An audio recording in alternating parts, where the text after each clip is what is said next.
Seigneur, merci Seigneur pour ce message, Seigneur, et c'est toi qui vas le diriger, tu vas parler, Seigneur, chacun, à tous ceux qui vont écouter. Merci Seigneur parce que tu es là présent, Seigneur, et c'est toi qui nous bénis. Dans le nom de Jésus. Amen. Je vais vous parler de la place de Jésus. La place de Jésus, et justement, c'est la période de Noël. Et j'ai une petite devinette ou un quiz qu'on dit aujourd'hui. Dans l'histoire, qui a célébré la première fête de Noël? Alors, parfois on a le temps de réfléchir là-dessus, c'est vrai, mais je vais le dire tout de suite, eh bien, ce sont les anges. C'est directement, ce sont les anges. Et lorsque l'on lit cette lecture dans Luc au chapitre 2 et au verset 13 à 14, il dit ceci, « Et soudain, il se joignit à l'ange une multitude de l'armée céleste, louant Dieu et disant « Gloire à Dieu dans les lieux très hauts et paix sur la terre parmi les hommes qui l'agréent. » Les anges ont compris. Ils ont compris que c'était très, très, très important. Et il y a de quoi célébrer, c'est-à-dire de fêter, de réjouir cet événement. C'est le Seigneur qui vient à nous. C'est lui, le Tout-Puissant, le Fils de Dieu. C'est lui, le Créateur, parce que c'est par sa parole que Dieu a tout créé. C'est lui, le Créateur, il est Dieu. C'est le Seigneur lui-même qui vient à nous pour nous sauver. Et il s'est abaissé, nous dit la parole lui-même. On peut regarder tout cela dans la parole de Dieu, c'est vrai. Il s'est abaissé lui-même, c'est-à-dire nous, la parole, elle est venue à nous en prenant la condition d'un simple homme, d'un homme humble. Jusque dans sa naissance, il a été humble. Et dans Luc, au chapitre 2, et on va voir cette naissance, au chapitre 2, au verset 1, il nous parle comme ceci. « En ce temps-là, l'empereur Auguste publia un édit qui ordonnait le recensement de tous les habitants de l'Empire. Ce recensement, le premier du genre, eut lieu à l'époque de Quirinius. Il était gouverneur de la province de Syrie. Tout le monde allait se faire recenser, chacun dans la localité d'où il était originaire. Et c'est ainsi que Joseph, lui aussi, partit de Nazareth et monta de la Galilée en Judée, à Bethléem, la ville de David. Et il appartenait en effet à la famille de David. Il s'y rendit pour se faire recenser avec Marie, sa fiancée, qui attendait un enfant. Or, durant le séjour à Bethléem, arriva le moment où Marie devait accoucher. Elle mit au monde un fils, son premier-né. Elle lui mit des langes et le coucha dans une mangeoire parce qu'il n'y avait pas de place pour eux dans la pièce réservée aux hôtes. Et ce qui est percutant, c'est cette phrase. Il n'y avait pas de place pour eux, nous dit la parole. Il n'y avait pas de place pour eux. Et j'ai réfléchi même là-dessus. Et je suis vraiment époustouflé par ça parce que c'est comme ça que beaucoup de monde dans ce monde agit envers Jésus-Christ. Il n'y a pas de place pour lui dans leur vie. Et cela, c'est quelque chose de terrible. Parce que c'est le Fils de Dieu à qui on ne donne pas de place. L'évangile de Jean, et regardez, il affirme toutes ces choses-là. L'évangile de Jean, au chapitre 1 et au verset 10 à 11, il parle comme ceci. Elle était dans le monde, parlant de la parole qui s'est faite chair, et c'est-à-dire Jésus-Christ.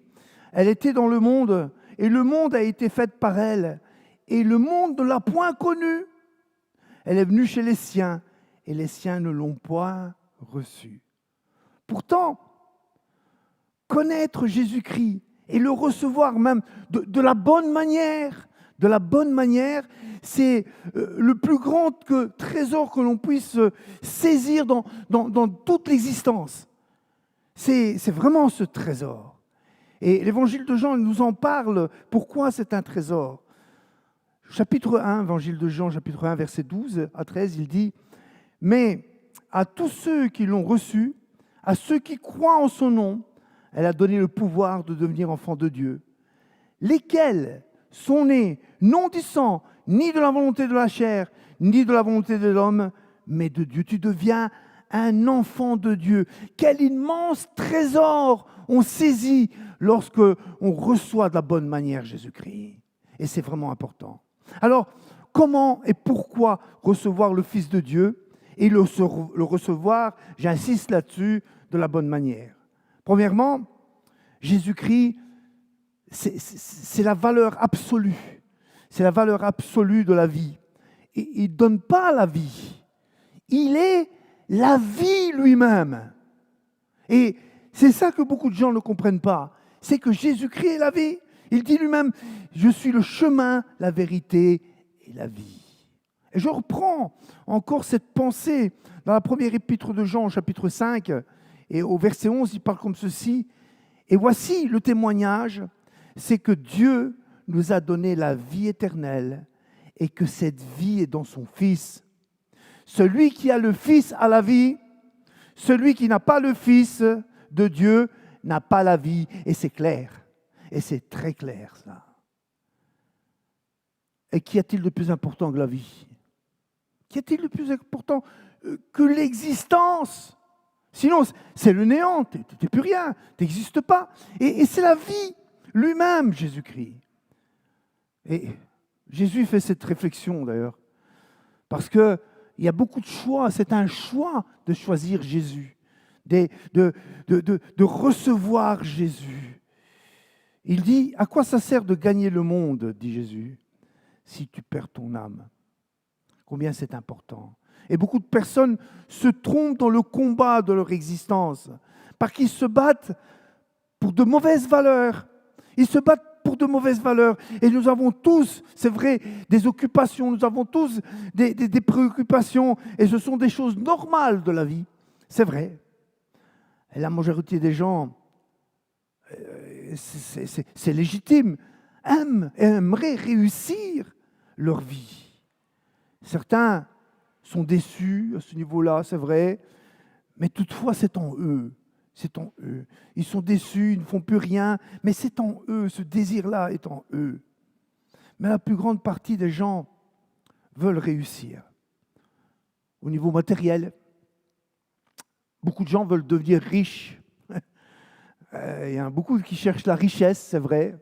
Et lorsqu'on entend certains, il a gagné au loto, quoique le chrétien ne gagne pas au loto, puisqu'il ne joue pas. C'est la meilleure façon de gagner d'ailleurs. Et lorsqu'on entend ça, on voit les gens, il est riche. Enfin, ouais, beaucoup de gens cherchent à être riches ou réussir professionnellement. Et c'est important, réussir professionnellement. D'ailleurs, on envoie nos enfants à l'école pour qu'ils aient une bonne profession.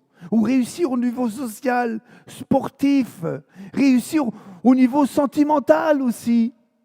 Et combien c'est important de réussir au niveau sentimental. Et d'ailleurs, eh bien, le cinéma en fait son buzz, hein, de vouloir présenter cela, la réussite au niveau sentimental. Mais enfin, ça c'est une autre affaire. Mais pour réussir réellement au niveau spirituel, ça, c'est mis en dernier de la liste. Et c'est ça le problème. Où est la place de Jésus, le Fils de Dieu, dans ta vie? Pose-toi la question. Parce que si tu n'as pas répondu à cette question et que tu as mal répondu, c'est-à-dire que cette place, c'est vraiment la dernière place, eh bien, c'est qu'au niveau de réussir spirituellement, eh bien, ça, c'est vraiment négligé. C'est vraiment mettre ça en dernier lieu. Beaucoup ne savent pas qu'ils ratent l'essentiel en négligeant et en mettant à l'index le Fils de Dieu, c'est-à-dire en le mettant en arrière, en le négligeant, et on se dit plus tard, oui, plus tard, 2h moins quart avant de mourir, est-ce que tu auras le temps? Et on ne fait pas de place pour Jésus dans sa vie. On ne fait pas de place pour Jésus dans sa vie. On néglige totalement le salut de son âme. Et pourtant, c'est le plus important parce que La vie, elle finit. Un jour, elle finit. Même si on vit jusqu'à 120 ans, elle finit un jour. Mais l'éternité ne finit jamais. Où va ton âme? Est-ce que tu es sauvé? Pas de place pour héberger Jésus alors qu'il est la vie lui-même. Lui veut naître dans nos cœurs, vous savez. Alors, on le met à l'étable. Ah oui, on le met à l'étable. On fête Noël pour passer un bon moment avec sa famille, avec ses amis. Ce n'est pas interdit, loin de là. C'est très bien. Mais où est Jésus? Est-ce qu'il a été hébergé dans ton cœur? Certains me diraient, mais moi je ne crois pas. Mais que dit la Bible là-dessus? Si toi tu ne veux pas avoir la foi, mettre ta confiance en Dieu pour être sauvé, que nous dit la Bible? L'évangile de Jean, chapitre 3, verset 36, il dit, au sujet du Fils de Dieu, celui qui croit au Fils a la vie éternelle. Celui qui ne croit pas au Fils ne verra point la vie, mais la colère de Dieu demeure sur lui. Comment la colère? Ben oui, le péché, qui est une révolte contre Dieu. Et tout péché sera jugé. Et cette colère demeure sur lui. Et qui n'a jamais péché? Vous, moi, tous, nous avons péché. Donc, ça nous concerne tous, recevoir Jésus. Et seul le sacrifice de Jésus qu'il a accompli à la croix pour effacer la culpabilité de nos péchés, pour effacer vraiment totalement le péché. Si tu ne connais pas encore, invite-le dans ta vie. Invite Jésus dans ta vie. Dis-lui, viens Seigneur, viens. Demande-lui pardon simplement pour tes péchés et crois qu'il a été à la croix pour mourir pour ça, pour payer, pour te justifier totalement. Et si Dieu te justifie, qui pourra t'accuser puisqu'il a payé le prix? Recevoir Jésus, c'est tellement important. Et il est bien de le recevoir de la bonne manière. Oui, parce que beaucoup le reçoivent de la mauvaise manière parfois. Tous ceux qui l'ont reçu, qui ont reçu Jésus-Christ, savent par les promesses de la parole de Dieu, et il y en a des promesses, et que Dieu réalise parce que Dieu ne ment pas, savent que les promesses de la parole de Dieu, et par expérience aussi de leur vécu, qu'ils vivent avec le Seigneur, ils ont compris qu'ils ont besoin de leur Seigneur et qu'il est précieux. Jésus est précieux dans ta vie. Si tu as reçu Jésus, il est précieux dans ta vie. Ils savent qu'ils ont besoin pour le pardon des péchés, un exemple. Pour le pardon des péchés. Et sans la foi dans son sacrifice, impossible que nos péchés soient effacés. Parce que c'est ce que Jésus a fait sur la croix. Il a effacé nos péchés. Sans Jésus, les péchés, eh bien, ils te suivent éternellement. Ils vont te condamner pour l'éternité. Et on sait qu'on a besoin. On a besoin du Seigneur. Et on a besoin parce que Jésus est, et il nous donne, il est et il nous donne la vie éternelle. Si tu as Jésus, tu as la vie éternelle. Il nous donne la paix aussi. Une paix qui surpasse toute intelligence. Et regardez autour de vous. Regardez autour de vous combien de gens n'ont pas la paix intérieure. Mais Jésus la donne. Il ne la donne pas comme le monde, vous savez, avec un élastique. Hein. Il nous donne la paix et après il le reprend tout de suite. Non, non, pas du tout. Il donne la joie de vivre. Et là aussi, c'est important, la joie de vivre. Parce que beaucoup ont perdu la joie de vivre. Leur pensée est dans leur passé. Et puis, il y a certains qui sont stressés parce que leur pensée est dans le futur. Mais Dieu nous donne à vivre avec lui dans le présent. Et il nous donne la paix, il nous donne la joie parce qu'il agit. On a tout remis, passé, futur et présent entre ses mains. Il s'occupe de nous. On sait qu'on a besoin du Seigneur parce qu'il sait mettre sa main dans les circonstances difficiles de notre vie. Et on le voit agir. C'est ça qui est merveilleux. On le voit agir pour nos enfants. Combien de gens prient pour leurs enfants et on le voit agir dans nos enfants. Pour l'école, pour leurs études. C'est important aussi de préparer leur avenir. Et surtout, préparez-le avec Dieu. Parlez-leur du Seigneur. Le meilleur cadeau que vous pouvez faire à vos enfants, c'est celui-ci. C'est de leur parler du Seigneur. Et lorsqu'ils prendront conscience, eh bien, ils choisiront le Seigneur. Et ils ont la vie. Ou on peut demander pour un travail, pour une maison. C'est normal d'avoir une maison. Pour la santé. Lorsqu'on est malade, la parole de Dieu nous dit de prier. De prier. Tout ça, c'est dans la parole. Et le Seigneur agit lorsqu'on n'est pas bien, pour les finances. Il est là pour tout. Pour tout. Une fois que tu as donné ta vie, que tu vis avec lui, il est là pour tout. Et ce qui est bien, c'est qu'on peut compter sur le Seigneur. Il est fidèle. Lui, il est fidèle. Et combien de chrétiens aiment que le Seigneur habite chez eux? Parce qu'ils savent, et je sais, chacun qui connaît le Seigneur savent, et je sais qu'on a besoin de lui. En tout cas, je ne veux pas rester une seule seconde sans le Seigneur. Rester une seule seconde sans le Seigneur, je ne conçois pas ça. Parfois, je pose cette question et il faut se la poser. Oui, c'est vrai, il faut se la poser. Quelle est la place que tu donnes à Jésus, le Fils de Dieu, chez toi, dans ta vie? C'est une question à toi qui connais le Seigneur qu'il faut te poser. Peut-être il habite chez toi, c'est vrai, mais dans ton étable. Ah, en parlant de Noël justement. Il habite chez toi, mais dans ton étable. L'étable, c'est là où on stocke les machines, le foin, les animaux, le nécessaire, tout le nécessaire pour une exploitation. Et quoi? Vous me direz, c'est bien Jésus. Amen. Lorsqu'on en a besoin, on prie et il est là. C'est vrai. D'ailleurs, on l'a couché dans une crèche, dans un mangeoire. Hein. Pour certains, c'est un vrai produit de consommation. Seigneur, donne, donne, donne, donne. Oui, c'est comme ça. Mais je vais dire mais. Lorsqu'on a ce genre d'attitude qu'on fait habiter Jésus dans les tables de sa vie, eh bien, il y a autre chose. Parfois, ça ne marche plus. Pourquoi? Parce que Dieu nous boude? Non, loin de là. Parce qu'on est en train d'étouffer quelque chose d'essentiel, je vais en parler. Parce qu'il faut comprendre que c'est par la foi que l'on saisit les bienfaits de Dieu. Par la foi et pas autrement. D'ailleurs, sans la foi, que l'on ne s'imagine pas de recevoir quelque chose, quoi que ce soit du Seigneur. C'est l'épître de Jacques, vous irez lire chez vous quand vous prendrez votre Bible. L'épître de Jacques, au chapitre 1, verset 6, il nous en parle.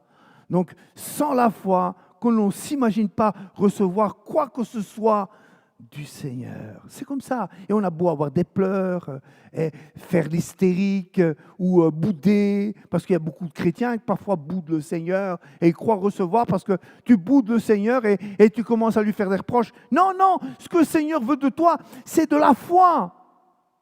C'est croire en lui. Et je reviens à l'étable représentative de Noël. Et je vais expliquer là. L'on voit dans l'étable représentative de Noël, la crèche et tout ça, l'on voit Jésus, Marie-Joseph, et en général, c'est pas dans la Bible, mais en général, pour garnir, puisque c'est une étable, on y met le bœuf et l'âne. Et mon père m'a raconté une petite histoire sur un âne dans une étable. Je vais vous la raconter. Un homme possédait un âne et c'était son animal d'ouvrage le plus précieux qu'il avait, puisqu'il travaillait tous les jours avec lui. Chaque jour, le soir venu, après une journée dure de labeur, tous les deux bien, revenaient à l'étable et cet homme donnait la nourriture à son âne et aussi l'installait pour la nuit. Mais un soir, on ne sait pas ce qu'il lui prend, il se met à compter combien lui coûtait cet âne en nourriture. Parce que l'âne, en revenant du travail, ainsi que lui, il consommait quand même de la nourriture. Alors que c'était son compagnon d'œuvre, son gagne-pain, il pouvait comprendre que cet âne était affamé aussi, comme lui. Et tous les deux, et ils étaient là, ils revenaient affamés du boulot, mais lui ne comprenait pas que l'âne c'était la même chose. Alors, dans sa pensée, il décide quelque chose, de diminuer la nourriture tous les jours de cet âne pour l'habituer, l'âne, à manger moins. Ça lui coûterait moins cher. Ben oui, parce que s'il retirait d'un coup la moitié de la nourriture, un exemple, eh bien, cet âne, eh bien, il râlerait, je dirais ainsi. Hein? Et il lui donnait à manger de moins en moins. Et ça a marché. Tous les jours, il diminuait un tout petit peu, un tout petit peu. Et ça a marché. Il mangeait de moins en moins et il lui coûtait de moins en moins cher. Et de plus, l'âne ne se plaignait pas. En quelque sorte, il se rendait compte de rien, mais il s'affaiblissait. Il ne brayait pas de braiement de sa part. L'âne s'était vraiment habitué à manger beaucoup moins. Mais un matin, comme tous les matins, cet homme va à son étable pour aller chercher son âne, et là, il le retrouve étendu sur la paille, mort. Et il fait une réflexion plus terrible de l'acte qu'il a fait. Il dit, c'est quand même dommage. Maintenant qu'il s'est habitué à manger moins, il meurt. C'est comme ça, quelque chose de terrible ce qu'il dit là. Et c'est ainsi que vont les choses lorsqu'on se prive de la foi, lorsqu'on prive de nourriture sa foi. Cet homme, c'est vraiment cette pensée qui m'est venue avec cette histoire. Cet homme, ce sont les mauvaises pensées qui nous poussent à faire des économies, des choses de Dieu que Dieu nous a prescrit à mettre en pratique. L'âne, c'est nous. Lorsque nous diminuons ou nous arrêtons la nourriture indispensable à notre vie spirituelle, indispensable à notre foi, pour rester vivant, pour rester debout. Alors arrêtons de faire des économies, des choses que Dieu nous a prescrites, pour ne pas sombrer dans la foi. La foi, il faut comprendre ça. Ça se nourrit comment? Eh bien, ça se nourrit en la vivant. En la vivant. Et il y a 4 piliers pour vivre notre foi.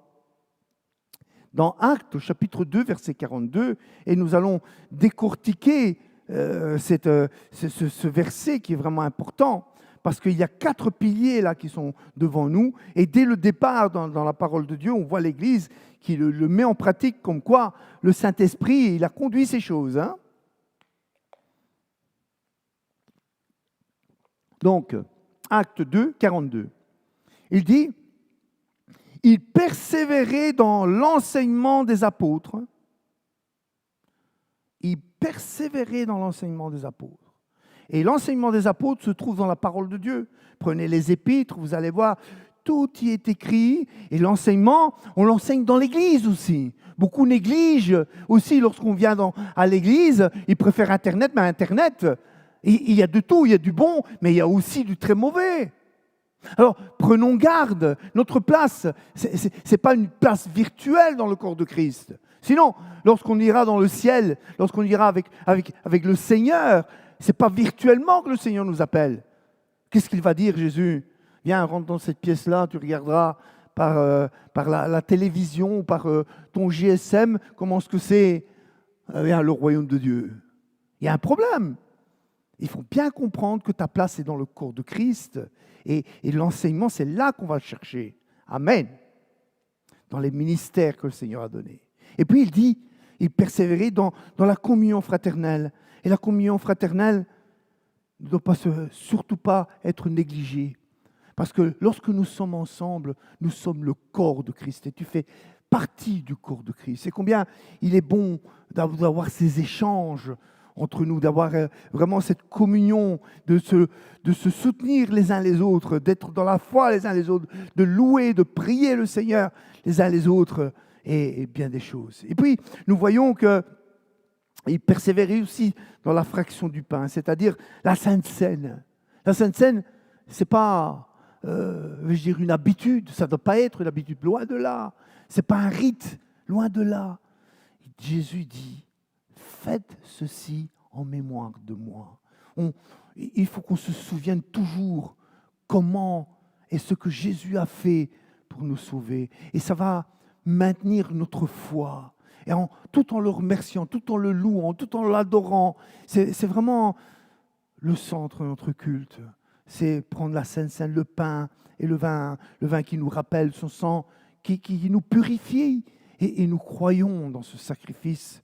Amen. Et cela, la Sainte Seine, eh bien, la fraction du pain, c'est ça que ça veut dire, eh bien, c'est celui qui nous rappelle, et c'est bien de le pratiquer. Jésus dit, faites ceci en mémoire de moi, toutes les fois que vous en aurez l'occasion. Et la meilleure occasion, c'est quand? Eh bien, c'est lorsqu'on est réunis pour le culte. C'est pour ça que nous pratiquons la Sainte Seine. Ce n'est pas des rites, loin de là. Loin de là, c'est pour mettre notre foi de l'avant et le louer de tout notre cœur, et ça nous fortifie. Et puis, dans la prière, il persévérait dans la prière. C'est ce 4e pilier. Et quand il parle de prière là-dedans, ça englobe tout. Il faut regarder le contexte de ce verset. Ça englobe la louange, l'adoration, et aussi faire connaître nos besoins. Que ce soit lorsque nous sommes tous réunis, amen, ensemble. Et lorsqu'on est ensemble, ça a une force, quelque chose de puissant, parce qu'il est écrit, là où 2 ou 3 sont assemblés en mon nom, je suis au milieu d'eux. Et là où 2 ou 3 se mettent d'accord pour demander quelque chose, cela leur est accordé. Il faut prendre l'exemple, lorsque l'Église priait que Pierre était en prison, et c'était impossible qu'il soit libre. Il était enchaîné, il y avait une porte de fer, il y avait des gardes, comme si c'était un criminel, alors que ce n'était pas du tout un criminel. Et là, l'Église continue à prier, nous dit la parole. Et d'un coup, un ange vient le délivrer, les chaînes tombent, le soldat complètement endormi, la porte de fer s'ouvre. D'ailleurs, Pierre, il se demandait si ce n'était pas un rêve, si ce n'était pas une vision, et de plus, l'ange prend son manteau, quelquefois qu'il aurait froid, et il lui donne, mets ceci. Et puis, il se retrouve dehors de la prison et se rend compte que c'est la réalité. C'est la prière qui a fait ça. Ensemble, oui. Et c'est la réalité. Il va vers l'Église, il va vers les siens, nous dit la parole, et il frappe, et ils n'en viennent pas. Et certains spirituels, et on en voit toujours dire, c'est son esprit, c'est ça. Il était vraiment délivré de cette prison, parce que c'est Dieu qui mettait sa main, et Dieu écoute nos prières, et c'est important. Et aussi, c'est la prière dans l'intimité, dans la présence, et combien nous recevons lorsque nous sommes dans sa présence, dans l'intimité. Nous avons besoin de prendre cette communion, cette relation avec Dieu. Là, Dieu nous parle, nous met des convictions. Là, Dieu nous travaille dans notre cœur et il nous dit ce qui ne va pas. Nous avons besoin de cette prière. Donc, il persévérait dans ces 4 piliers. Et ces 4 piliers, voyez-vous, c'est la nourriture de notre foi. La foi, ça se vit. La foi, ça se vit lorsque nous sommes dans l'intimité, que nous regardons sa parole, dans l'enseignement de la parole. Il nous enseigne toutes choses, à porter du fruit, à faire du bien, à se taire ou à parler au bon moment. Il nous donne des conseils, comment prier. Il y a tout.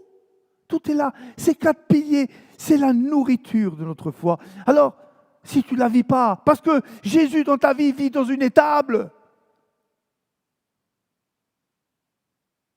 et pas dans ta maison, ça n'ira pas. Ça n'ira pas. Tu n'auras pas de force dans la foi. Nourris ta foi. Ne prive pas ton âme. Ne prive pas ta vie spirituelle. Et en plus, la place de Jésus n'est pas dans l'étable de ta vie, mais elle est avec toi, dans ta maison, en tant que Seigneur, et pas domestique. Pas seulement en tant que sauveur, mais en tant que Seigneur. C'est normal d'être le temple du Seigneur. Ce qui n'est pas normal, c'est de le mettre dans une étable. ne doit pas être une étable. Le temple, parce que tout notre être lui rend un culte dans notre manière de vivre. Une manière de vivre qui lui est agréable. Qui lui est agréable. Alors, comment lui rendre ce culte en le recevant dans ta maison et pas dans l'étable? Dans Romains au chapitre 12, verset 1, et j'ai pris cette transcription de paroles vivantes qui est plus explicite dans le français courant. Il dit, « Je vous demande donc, frères, à cause de la bonté de Dieu, que Dieu vous a témoigné, de lui consacrer votre être tout entier, que votre corps, vos forces et toutes vos facultés soient mises à sa disposition comme une offrande vivante, sainte, qui plaît à Dieu, vivante, vie pour lui. Il y a parfois une personne qui m'a dit un jour, moi je mourrai pour Dieu, je donnerai ma vie pour Dieu. Et moi je lui dis une chose, je vais te demander quelque chose de plus difficile. Vis pour lui. Vis pour lui. Donne-lui ta vie. Lui, il a donné sa vie pour toi. Toi, donne-lui ta vie. Vis pour lui. Et lorsqu'on vit pour lui, tout change. Vous savez, on a tendance à vouloir réussir dans la vie, mais tout change. Parce qu'il est écrit, cherchez le royaume de Dieu et sa justice, et toutes choses seront données par-dessus. Dieu nous bénit, Dieu te bénit, parce qu'il pense à ses enfants, parce qu'il aime ses enfants, et il est touché par les besoins de ses enfants. Et combien il est important de comprendre ces choses-là. Oui, reçois Jésus de la bonne manière. Reçois Jésus de la bonne manière. C'est vraiment important. Honore le Seigneur dans ta maison, pas dans ton étable. Ta maison, c'est le temple du Saint-Esprit, pas l'étable du Saint-Esprit. Le temple du Saint-Esprit, eh bien, il faut le mettre en avant. Il faut le mettre vraiment, ça doit être la maison là où on honore le Seigneur, où on l'adore, on le loue de tout notre cœur. Et là, Dieu se glorifie. Et combien il guérit nos vies, combien il prend soin de nos vies, de toutes ces brebis. Il pense à chacune de ces brebis. Et je reviens à l'évangile de Jean, chapitre 1, verset 12. Il dit ceci. Mais à tous ceux qui l'ont reçu, à ceux qui croient en son nom, il a donné le pouvoir de devenir enfant de Dieu. Lorsque tu le reçois dans ta maison, que tu l'as reçu de la bonne manière, qui en tant que Seigneur, Sauveur et Seigneur, eh bien, tu es et tu deviens un enfant de Dieu. Fils et fille du roi, combien c'est important.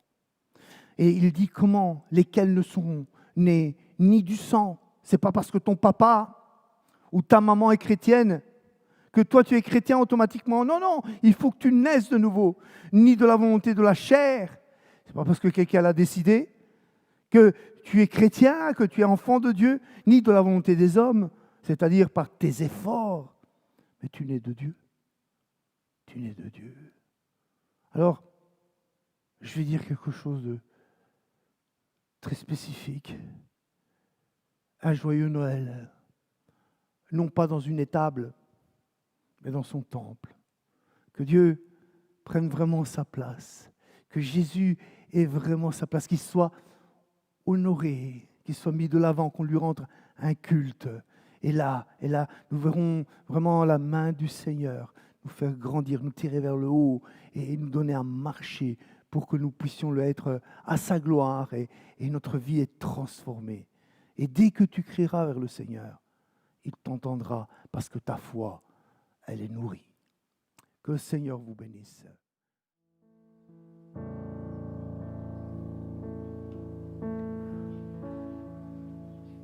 Né de Dieu,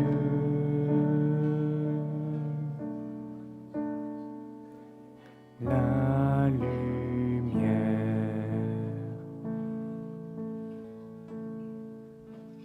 flamme vivante,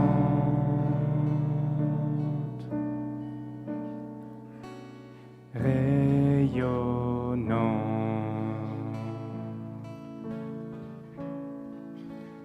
Roi des rois,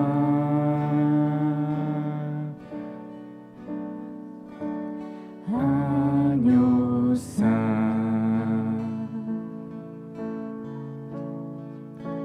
sang royal,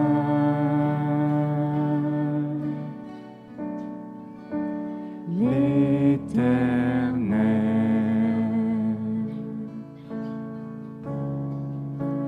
Tu es saint, tu es saint, tu es saint, tu es le Fils de Dieu. Jésus,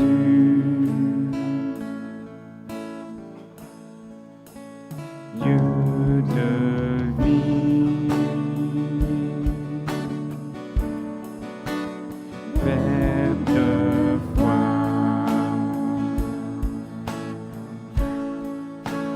ta grâce sauve, tu guéris.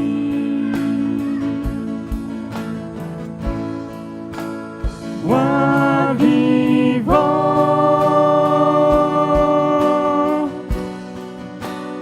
élevé,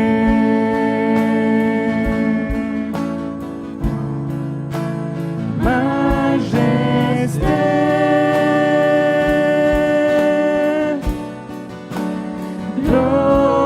glorifié.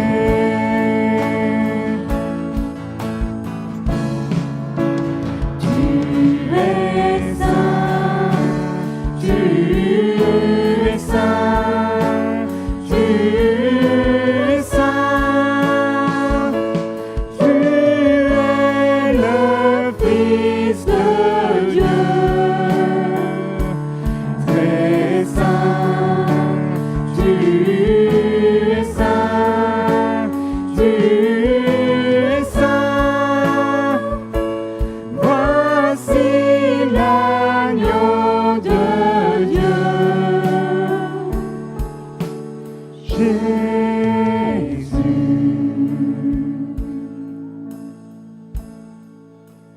Oh, oh,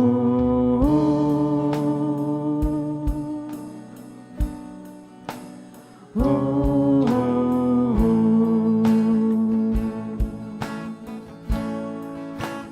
oh,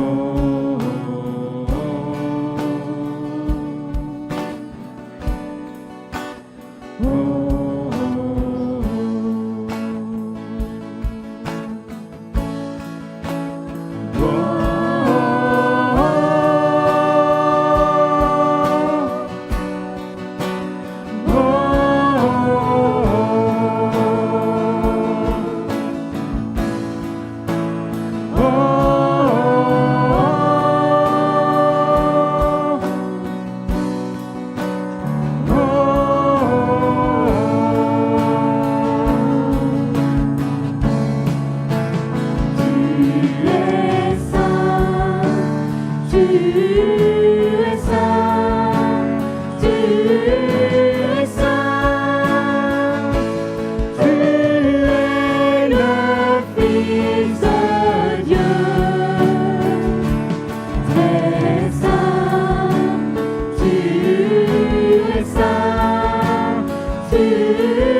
Voici l'agneau de Dieu, Jésus.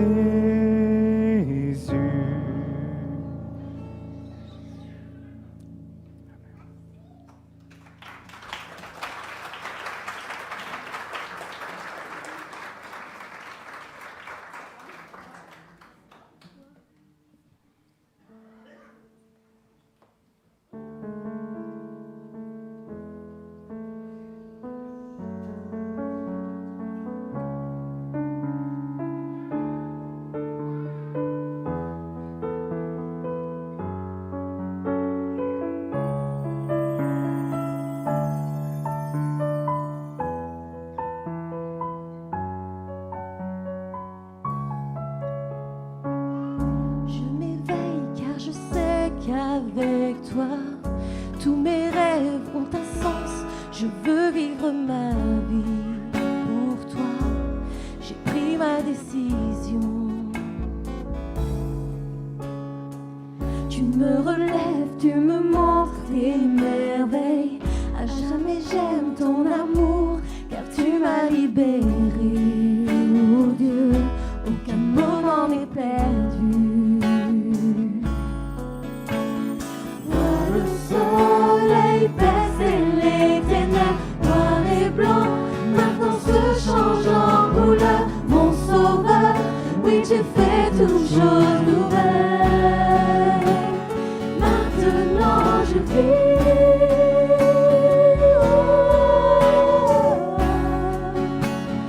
Maintenant je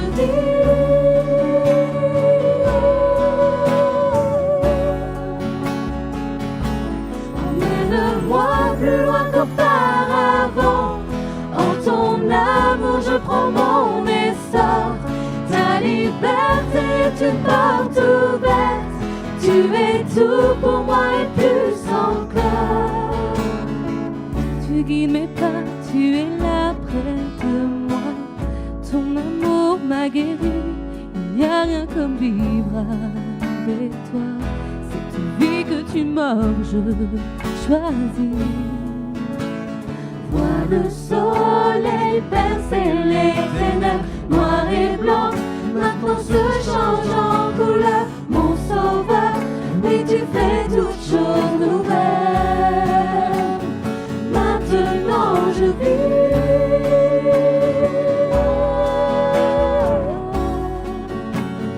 Maintenant je vis.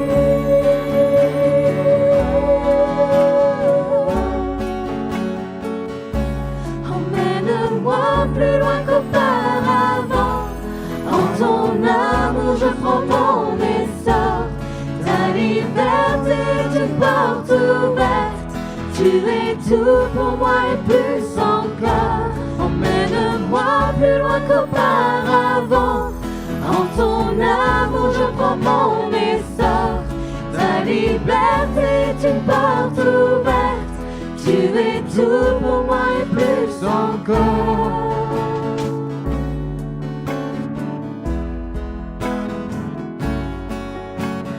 Maintenant je vis.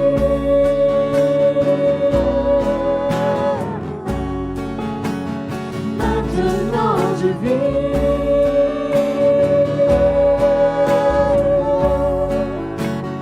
Maintenant je vis.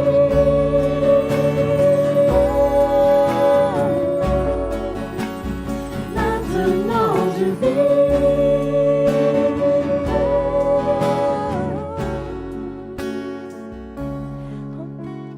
Vois le soleil percer les ténèbres, noir et blanc, maintenant se change en couleur. Mon sauveur, oui tu fais toutes choses nouvelles. Maintenant je vis.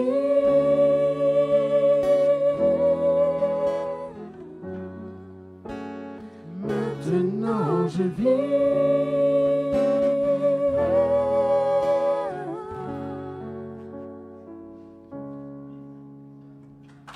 Alléluia.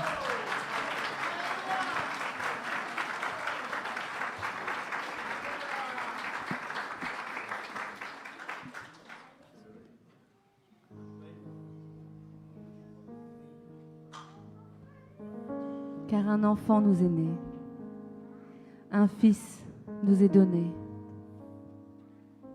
et la domination reposera sur son épaule. On l'appellera admirable, conseiller, Dieu puissant, Père éternel, Prince de la paix.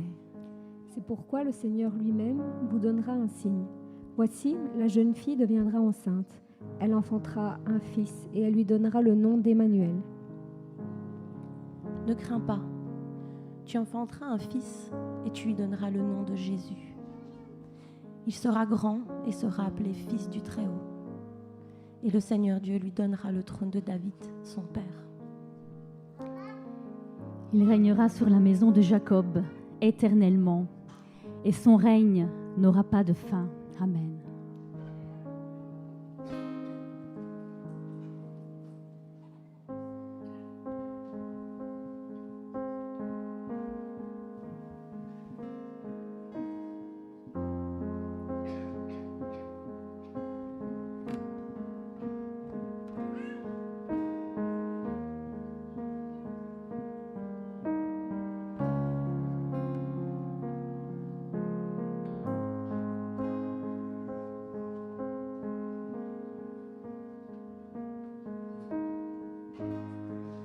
D'éternité, tu règnes des cieux, diamant d'humanité, brillant de mille feux. Digne du agneau de Dieu.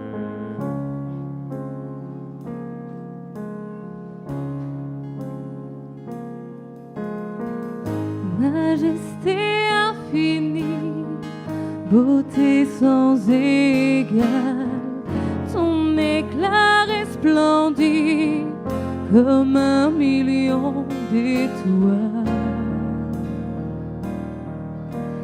Digne es-tu, ô notre Dieu.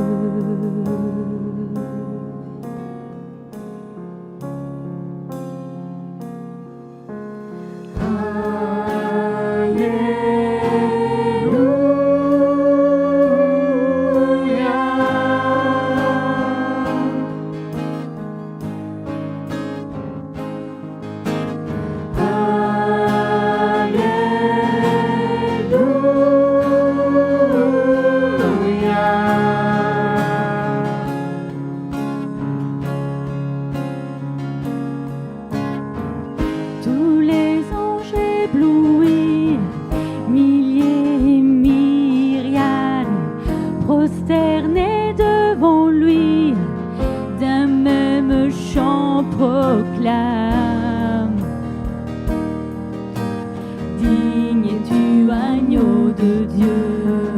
Que dans tout l'univers, l'Église célèbre Jésus, roi de la terre et souverain du ciel.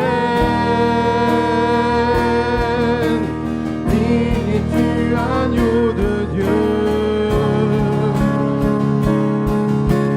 Jésus, tu es glorieux. Alléluia.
lui que vous avez aimé sans l'avoir vu, en qui vous croyez sans le voir encore, vous réjouissant d'une joie inégalable et glorieuse.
La terre et le ciel chantent, joie.